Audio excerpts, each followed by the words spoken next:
to my channel. Today I have another book review video. I've been wanting to do this for a long time, but I wasn't reading too much, but now I have enough books to give you a review on. The only problem is that I've read some of these books a really long time ago, so I don't exactly remember the plot, but I will try and remember and let you know my opinions, thoughts and feelings on all these books. First of all, look at my nails. They're very grown out now and this one's come off, but I just love them so much, so I wanted to show them. Anyways, let's get back to the main purpose of this video. The first book I read is The Song of Achilles, and let me just tell you that I didn't like it as much as many people have enjoyed this book. I actually have found it quite overrated. That's just my opinion though, but because it was so hyped on TikTok, I was like, I need to know what this book is about. When I read this book, I actually did not know that it was a gay romance, and so that was quite surprising to me because I usually don't read the back of the books, or I go into books completely blind, so I have no idea what books are about. There's this prince called Patroclus, and he's very awkward, he's not very strong, and basically he does something very wrong. So he gets exiled from his kingdom to Achilles' kingdom, and over there's a bunch of different princes and stuff, but for some reason him and Achilles, they form this very strong friendship and connection. And then there's something that happens that I don't want to give away too much of the book, and all these people, they have to go on this big war that is a very long drawn out war. So Patroclus also joins Achilles in this war. I can't really tell you how it ends. Yeah, it's quite a sad ending, but I did not really feel much for any of the characters, if I'm being totally honest. So one thing about this book is that it took me a little while to get used to the writing style, but it's also written very, very beautifully. So I did enjoy that, but there's just a lot of description, and sometimes that can get a little bit boring for me because I like a little bit more dialogue, and I really like descriptions as well, but I don't know, in this book it wasn't doing it for me.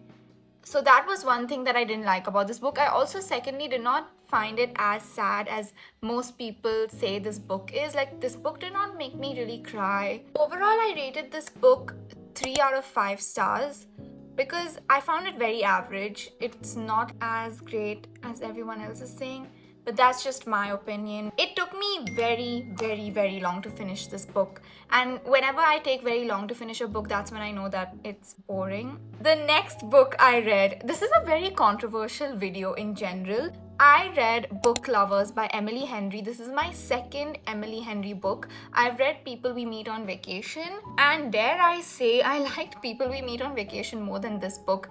I don't know why. I just don't know why I could not enjoy this book. So it's about Nora and Charlie, who are enemies and they work in the same industry. So Nora is a literary agent and Charlie is an editor. They have this little rivalry through their work because they don't get along. They've met each other in the past and they do not like each other. So it is an enemies to lovers romance. Nora is originally from New York City and she has a sister as well, and they explore the relationship of Nora and the sister a lot in this book. Sometimes I felt like this book was more about their relationship than Nora and Charlie. Nora and Libby, who is her sister, they both annoyed me a little bit.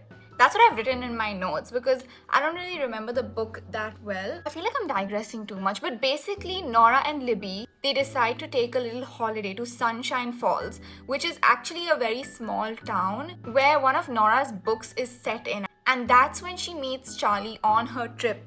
And she finds out that Charlie is from here. So it becomes a small town romance, but it's a very intentional small town romance. I overall did not really enjoy this book, and my final rating for this book is 3 stars. This next book is a good one. It's A Good Girl's Guide to Murder. This book is a murder mystery. It's about a girl, Andy, who was murdered, and her boyfriend, Sal Singh, who killed himself after the murder. The entire town thinks that Sal Singh was the murderer of Andy Bell. They're basically very cold towards that family because they think that Sal had murdered Andy Bell way back in the day. And there's this girl named Pip who is our protagonist, and she does not believe that Sal was the murderer. So basically, she and Sal's brother Ravi, they kind of team up together and they uncover the real mystery of why and how Andy was murdered. And it's a very, very interesting book. Actually, I really enjoyed this one. This book kept me hooked throughout. I would highly recommend reading this book. I gave it a 4.5 stars. The next book I read, It's Not in Love by Ali Hazelwood. I picked this book up because I really enjoyed The Love Hypothesis. It's like one of my all-time favorite books. But this one definitely did not meet my expectations. Honestly, I read this book quite recently, like maybe 2 months ago, and I don't remember what it's about. So this is kind of like a forbidden romance, and it's kind of like an enemies to lovers as well. It starts off with Ellie and Rue going on a date, like on a blind date through a dating app. Then the next day, she finds out that Ellie's company is actually going to be buying the company that she works in, and it's going to affect her job. And actually, the company that she works in is owned by her best friend. So she can't date him because he's totally off limits, and she hates him for what he's doing. So yeah, that's basically the book, and then they fall in love. And she's a biotech engineer, and all of Ali Hazelwood's books always have like some sort of science, physics, women in STEM aspect to it. I gave this book a 3.5 stars. It's like a very average book. It's like right in the middle. There's nothing amazing about it, and I don't really think about this book ever. The next book I think is my new favorite book of all time. I think it might even beat The Love Hypothesis because this book has a deeper meaning.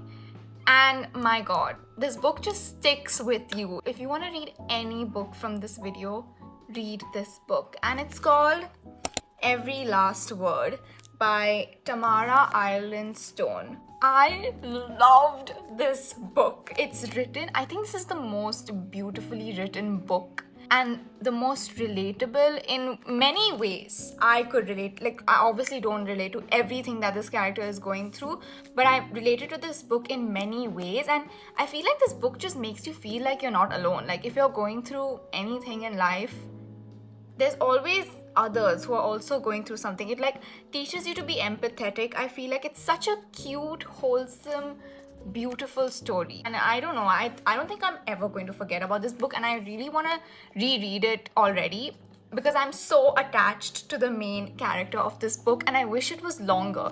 I wish there was a sequel to this book. That's how much I love it. So our book is about Samantha, but we call her Sam. Sam has anxiety and she has OCD. She's in high school and she's also like a swimmer. She's part of the popular girls group in her school, and she actually does not really enjoy being in that group because she feels like they don't get her, and she's never able to talk openly to her friends until she meets Caroline in her school. And she and Caroline, they become really close to each other. She's able to open up to her, and it's so cute, honestly. And there is an insane plot twist which you won't see coming. So this book gives you everything. There's a little bit of romance. There's very deep poetry because Sam finds this place called the Poet's Corner. It's like a secret club kind of thing in their school where there's a few students who go there and they read their poetry aloud. The poetry in this book is so beautiful. Like I can't even explain it. Like it just speaks to you. The words in this book speak to you. Down to every last word of this book, I enjoyed it. Honestly, it's just a good reminder that, you know what, you're not alone. So yeah, that was all the books I read. If you want to read any book from this video, read Every Last Word. Thank you so much for watching if you stayed till the end. Bye!